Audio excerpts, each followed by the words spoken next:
Hello everyone, welcome to my channel. The video you're going to see here after I'm done is to get the witnesses to put faith in the organization, faith in their false god Jehovah. They use a couple examples.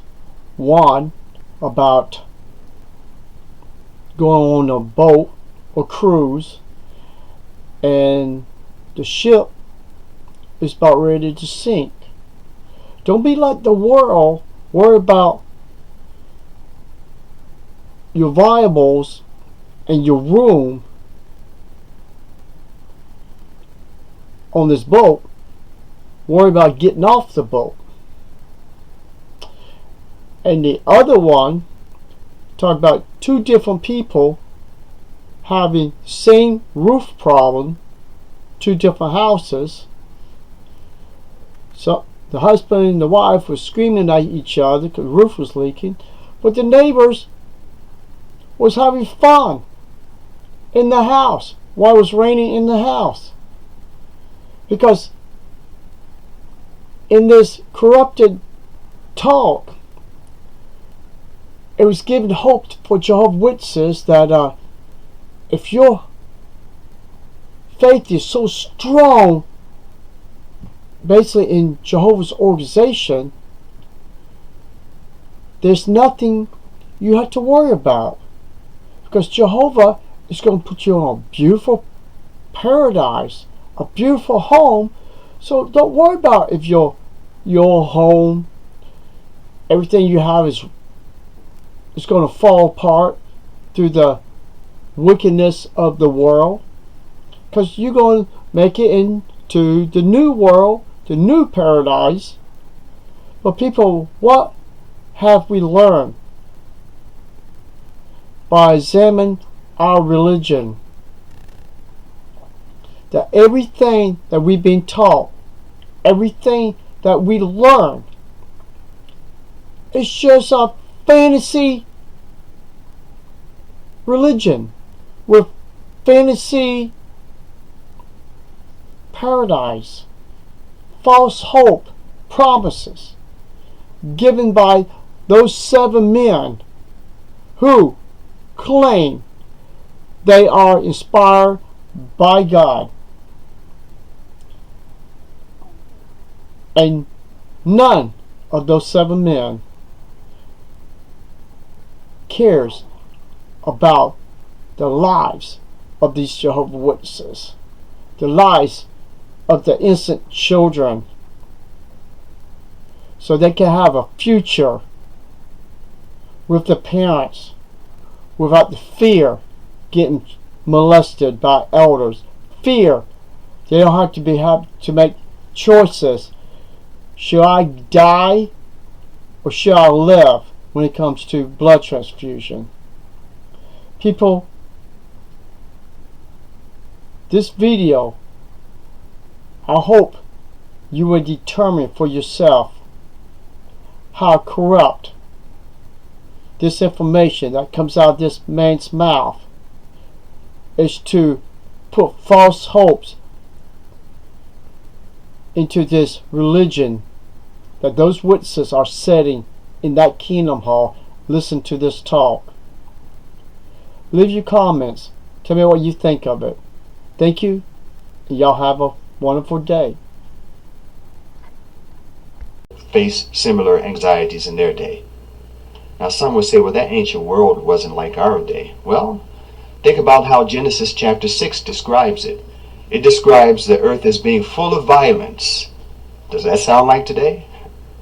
Genesis chapter 6 describes that there was a heightened increase of sexual depravity in Noah's day. Does that sound like our day? The earth was described as being ruined in the sight of the true God. Does that sound like what's happening on earth today? But interestingly, despite those things which could cause their measures of anxieties, Jesus mentioned none of those in these words. What did he mention? He mentioned the thing that causes the greatest anxieties to the common person. Look back at the verse there. Notice verse 38. What was it? Just eating, drinking, forming families, taking care of families. Isn't that the thing that dominates the average person's thoughts today? Just taking care of their family. If their family is safe and they work hard to make sure of it, then they feel reasonably okay. That's the thing that dominates the average person's thinking. So much so, just like in Noah's day, look at verse 39. They don't do what? They don't note where they are in the stream of time. That's what helped Noah to stay focused on his assignment. He knew where he was in the stream of time. And that's our second principle. Never forget where we are in the stream of time according to God, and it will help us to deal with any pressure. Does that make sense? Maybe we can use this analogy to drive it home. How many of you in this congregation have ever been on a cruise for a vacation? Raise your hands if you've ever. Wow, you do pretty good here in this congregation. Okay, I should have asked the question differently. How many of you would like to go on a cruise? Raise your hands. Okay, there we go. All right.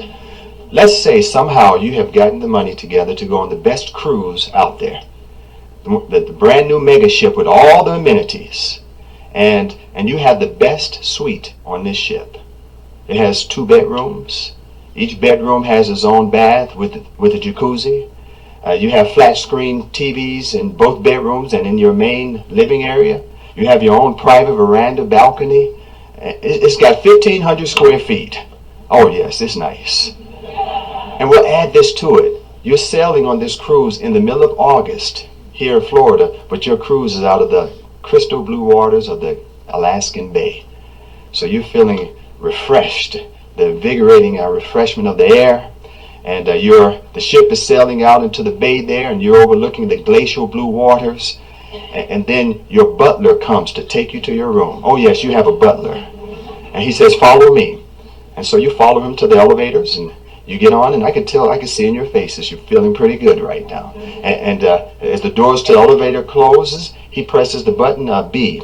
Now you're thinking B, that stands for basement, doesn't it? You should be pressing P, penthouse. But you don't say anything. And the elevators go down, and then he gets off and says, follow me, and you follow him, and he takes you to a flight of stairs. The elevators don't go this far down into the bowels of the ship. He takes you down one more flight of stairs. He comes out into a corridor. He opens the door to a closet, it looks like, but your luggage is in there. And he says, here's your cabin, enjoy your stay. And he walks away. Now many of you, the smiles just went off your face. Maybe a measure of anxiety just built up, so much so that you don't even go into this closet. You go back to try to get up to the top of the ship again to talk to someone about this. So you get to that stairwell and you work your way up, and all of a sudden you hear an explosion.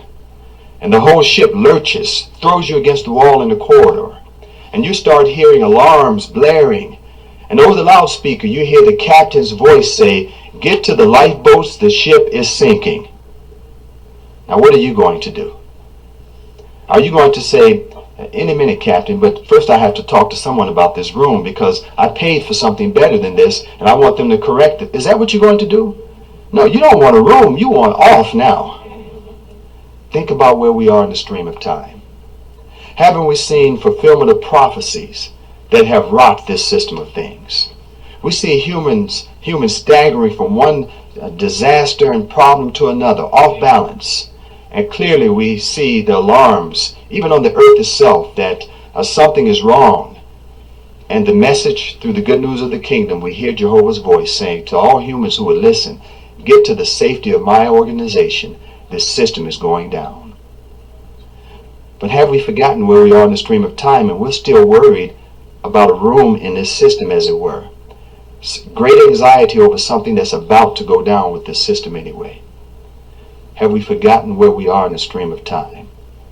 Because if we remember that, it will help us to cope with pressures and anxieties differently than those who have not noted where we are. That we should be focused on salvation, gaining salvation for ourselves and those, help others who will listen to us. That's our second point, our second principle. Never forget where we are in the stream of time. Here's our third point that we want to remember. And Jesus' words again will help us. Matthew chapter 6. Turn there, please. Matthew chapter 6 And this time we'll note verses 20. Well, let's look at verses 19 through 21. Matthew chapter 6, verses 19 through 21. And it says there, "Stop storing up for yourselves treasures on the earth, where moth and rust consume, and where thieves break in and steal. Rather store up for yourselves treasures in heaven, where neither moth nor rust consume, and where thieves do not break in and steal. For where your treasure is, there your heart will be also." Now, what's the point we want to extract from this verse that will help us to deal with problems and pressures and anxieties today? When Jesus talks about our treasure, what's your treasure? What if someone were to ask you, what's the most valuable thing to you? What's more valuable than anything else to you? Some would immediately say, well, that's my family. That's easy. Others may say, well, I would say it's my health first, because if I don't have good health, I can't enjoy anything else. Some might point to money, because they feel they can buy whatever they want to make them happy. Others may point to things like perhaps a career or education or fame. But all those things we mentioned, each one of them, as valuable as some of them are, was true of every one of them according to verse 19. Every one of those are things on the earth. And thus Jesus says what can happen to them? They can be damaged or taken away from us. And if that happens, remember what Jesus said in verse 21. Where your treasure is, there your heart will be also. So that those things are our most valuable possession, and they're damaged or taken away from us, then what happens to our heart? We could become so overwhelmed with grief and anxiety and depression that we may no longer want to even continue living. But Jesus says our treasure should be where? According to verse 19. According to verse 20, I'm sorry. Our treasure should be in the heaven. Our treasure should have to do with our relationship with Jehovah. The faith and hope, the faith that we put in His words and base our hope upon. Because those things cannot be damaged or taken away from us. Now, we can give them away, but as long as we hold on to them, they cannot be damaged or taken away from us. Thus, if things on the earth are damaged and taken away, as valuable as some of them may be, and as painful as they might be, what would still be true of us, according to verse 21, if our treasure is in the heavens? We'll always have it, and we'll be able to continue on, even though we may be experiencing some pain. Do we see how meditating on what's our most valuable possession will indicate how we'll deal with anxieties, fear, nervousness, depression, trepidation, all forms of anxiety? Perhaps we can use this example of two neighbors to drive this home. Two neighbors, they have similar homes, they live side by side. The homes are just alike because they were built by the same builders, and unfortunately they have the same flaw. And that is, when it rains, both of them, their roofs leak. Water pours into the house. Now it's one of those torrential downpours.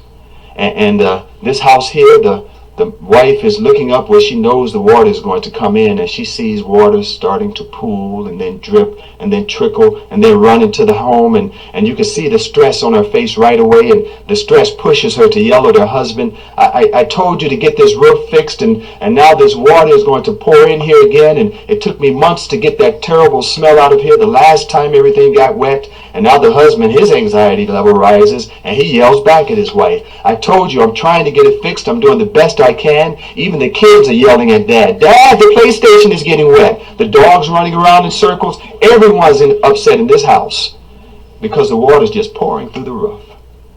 Now this house over here, the same storm. They have the same flaw. The husband, he's sitting on the couch looking up at where he knows the water's going to come in. And he sees it starting to pool and this drip and trickle, and he reaches over and he picks up an umbrella and pops the umbrella up, and the water starts patting the top of the umbrella, and he tells his wife, honey, here it comes. And the wife runs into the living room where he is, and she gets up under the umbrella, and she says, oh, isn't this cozy? And then the kids, they say, hey, let's wash the dog. And they put the dog up under the water and get the shampoo out and start shampooing him. Now I know you're saying these folks aren't wrapped too tight. I can see it on your faces. But you know what?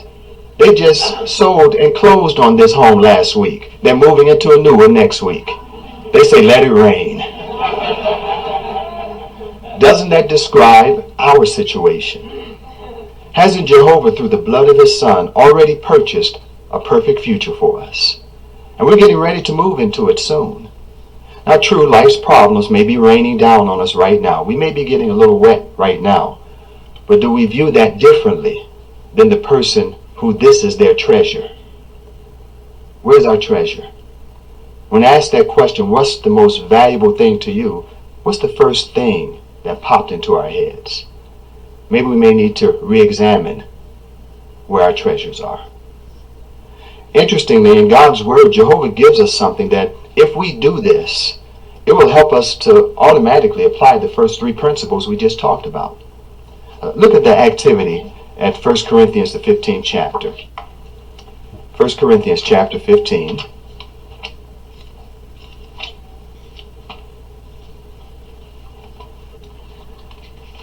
And we'll look at verse 58, please. 1 Corinthians chapter 15, verse 58 says, "Therefore, my beloved brothers, be steadfast, immovable, always having plenty to do in the work of the Lord, knowing that your labor is not in vain in connection with the Lord." If